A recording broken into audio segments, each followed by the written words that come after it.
예수님은 아무런 방책도 대비도 없이 일을 진행하도록 하시지 않으셨습니다.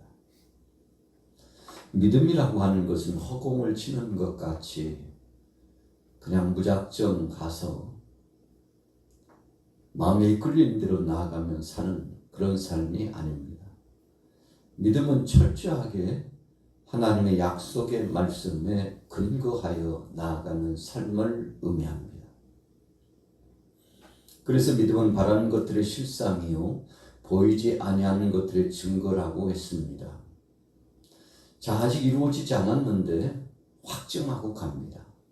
아직 열매를 다 손에 우리 품에 안긴 바 되지 않았음에도 불구하고 그렇게 될 줄로 믿고 알고 적극적으로 살아나가는 방식이 바로 믿음입니다. 그래서 믿음이라고 하는 것은 샤머니즘적 기복주의적인 세상에 우상을 숭배하거나 또 잡신을 숭배하는 그런 자들과 같은 그런 삶의 행태의 모습과는 전혀 다른 겁니다. 본시 우상을 숭배하거나 귀신을 숭배하고 샤머니즘적에 빠진 사람들은 자기 나름대로 신을 만듭니다. 그 신이라고 하는 것이 사람들이 만든 겁니다. 그래서 이렇게 이제 믿고 간다 하고 마치 절대자이신 하나님의 이치를 대신할 것인 양 생각하고 그것을 쫓아 추앙하고 나가는 것이죠. 그래 참 우리 사람들이 어리석습니다. 지혜롭고 믿음으로 사는 사람도 있지만 어리석고 우둔하고 지혜와 총명이 없이 그냥 생각에 이끌리는 대로 세풍에 끌리는 대로 살아가는 사람들이 허다하게 많다는 사실을 우리는 발견해 보게 됩니다. 그러나 오늘 저와 여러분들은 전지전능하신 하나님을 믿습니다. 천지 만물을 창조하신 그분을 믿습니다. 우리에게 약속의 말씀을 주시고 그 말씀대로 분명하게 살도록 지키시고 인도하시고 보호하시고 이끌어 주시고 그래서 마침내 그 믿음대로 성취할 수 있도록 역사해 주시는 살아계시며 눈동자와 같이 살피시고 감찰하시는 그 하나님을 우리는 믿습니다. 이것이 진실로 믿음인 겁니다. 예수님께서 한때는 지라들로 하여금 아무것도 준비하지 말고 가라고 했습니다. 오늘 본문 초입을 보면 세 가지 중요하게 준비해야 될 것이 있었죠. 나그네라면 여행을 떠나는 자라면 세 가지를 꼭 반드시 준비해야겠습니다. 오늘 본문에 한번 보세요. 35절 같이 읽습니다. 시작. 그들에게 이르시되 내가 너희를 전대와 배낭과 신발도 없이 보내었을 때 부족한 것이 있더냐 이르되 없었나이다. 자, 전대, 배낭, 신발. 여러분 이 3요소를 분명히 준비하고 출발하는 것이 여행자, 나그네로서의 아주 중요한 준비물이었습니다. 자 보세요. 전대가 뭡니까? 이것저것 담고 귀중한 걸 담고 또 현금을 담고 자 담을 수 있는 것이죠. 잘 활용할 수 있도록 여행자에게 있어서는 필수적인 겁니다. 우리가 지갑에 요즘은 이제 현금보다는 카드를 담아가지고 다닙니다. 오래전에는 동전을 담을 수 있는 주머니 따로 그리고 지폐를 담을 수 있는 지갑 따로 거의 카드는 사용하지 않았고 그렇게 살아갔죠. 요즘은 하나가 더 늘었잖아요. 이거 빠뜨리면 큰일 나죠. 스마트폰이 우리에게 주어졌어요. 그런데 시대가 바뀜으로 그냥 스마트폰 하나만 가지고 다녀도 다 통하는 시대가 됐습니다. 그래서 요즘은 카드도 잘 가지고 다니잖아요. 지폐도 현금 지폐도 동전도 거의 이제는 가지고 다니지 않습니다. 오히려 가지고 다니면 불편해요. 귀찮아요. 그것을 어떻게 활용하고 쓸지 제한적인 경우가 이제는 많이 생겼습니다. 상거래에 있어서 동전 안 쓴 지가 굉장히 오래됐죠. 거의 다 카드를 처리해버리고, 그것도 카드도 휴대하지 않고 스마트폰으로 앱을 깔아가지고 탁 찍으면은 그냥 결제가 돼버리기 때문에 의도적으로 현금을 쓰지 않고 카드 쓰는 사람들이 많이 나타나게 되지 않습니까? 그래서 오히려 효과적이래요. 돈을 절약할 수 있대요. 꼭 필요한 것만 쓸 수 있기 때문에 현금을 가지고 다니면 그냥 눈으로 보면 쓰고 싶은 충동이 있고, 그리고 더 지출이 많고, 그래서 요즘은 이제 카드 시대에서 스마트폰 하나의 시대로, 이제는 앞으로 더 발전이 돼가지고 아무것도 휴대하지 않는 시대가 된다고 그러지 않습니까? 점점 이제는 그것을 만들고 있죠. 그리고 다 제작도 해놨습니다. 칩을 통해서 인체에 심어놓고, 뭘 귀찮게 가지고 다니냐, 이거 하나만 딱 심어놓으면 모든 것이 통한다. 그래서 한때는 요한계시록의 말씀을 인용해가지고 이거 바코드 받으면 큰일 난다. 바코드 받으면 안 된다. 그 밖에도요, 여러 가지 상업수단으로 통용되는 것들, 심지어는 카드 가지고 다니면 큰일 나는 줄도 알았던 그런 시대가 있었습니다. 그러나 문화가 발달되고 이 문명이 자꾸만 발달됨으로써 그냥 필수적인 생활의 요소지,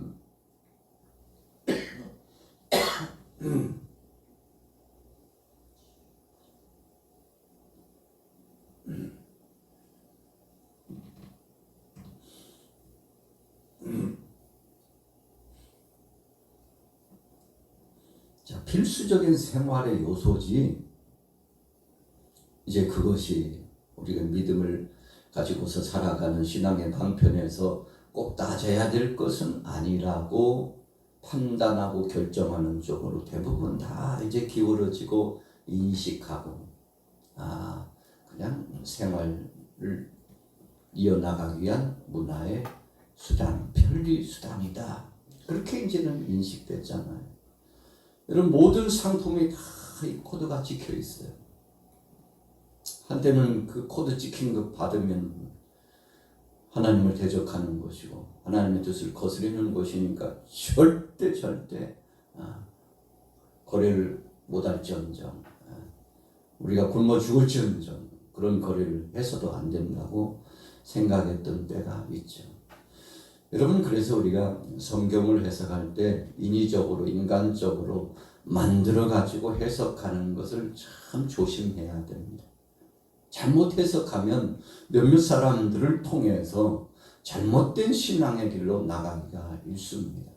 그래서 성경을 통해서 바르게 해석하고 주님께서 의도하는 바가 무엇인지, 하나님께서 원하시는 바가 무엇인지를 우리가 잘 알 필요가 있는 거죠.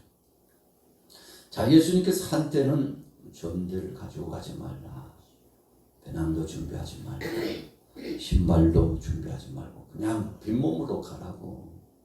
이유가 뭔가요? 예수님의 의도는 뭔가요? 제자들로 하여금 준비하지 않았음에도 불구하고 공급하시는 하나님의 전지전능성, 하나님께서 제자들, 복음을 전하는 전도자들, 주의 일을 하기 위해서 헌신하는 자들의 그들의 삶은 하나님이 책임지신다는 사실을 이 제자들로 하여금 경험하게 하기 위해서 의도적으로 그런 것이죠. 여러분, 그래서 우리가 일상을 살아가면서 어떤 때는 부족할 때가 있죠. 좀 풍족했으면 좋겠다.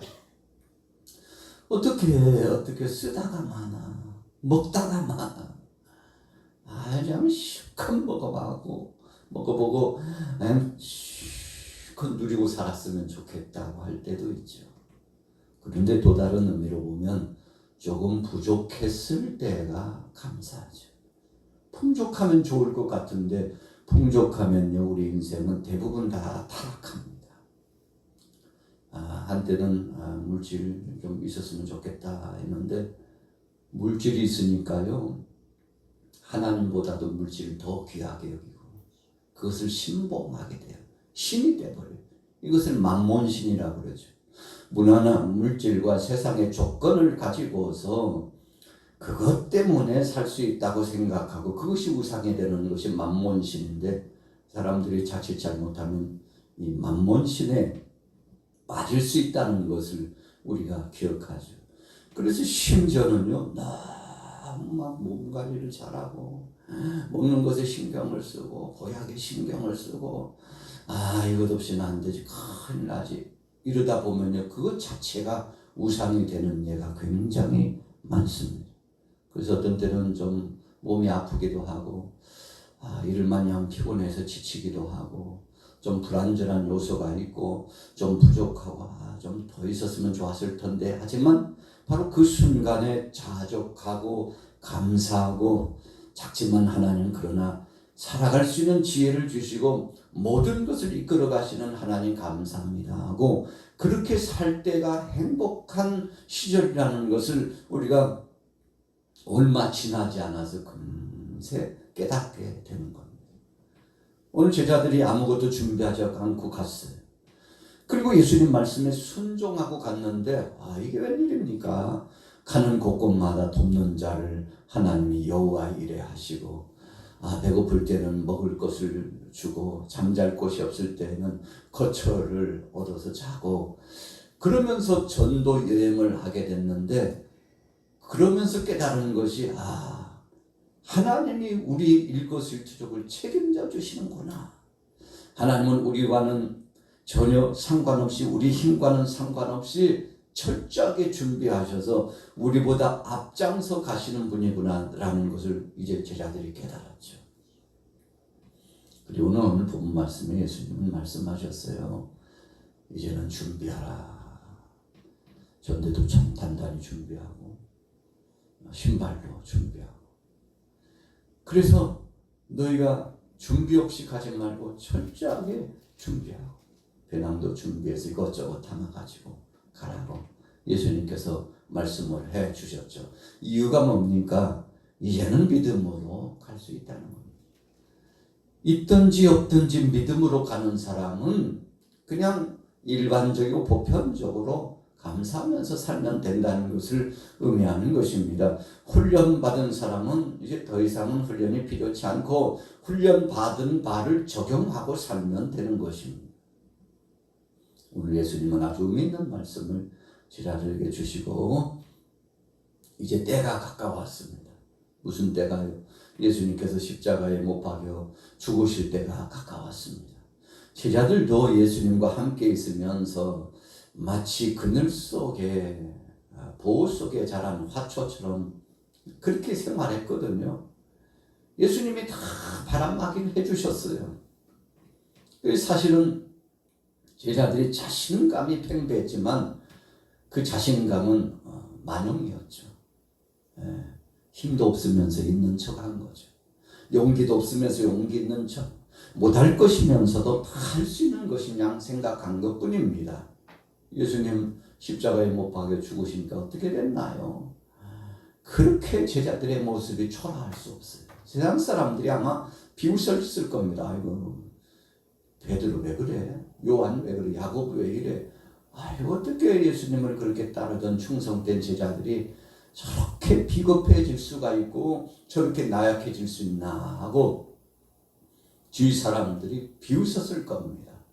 이유가 뭡니까? 준비되지 않았어요.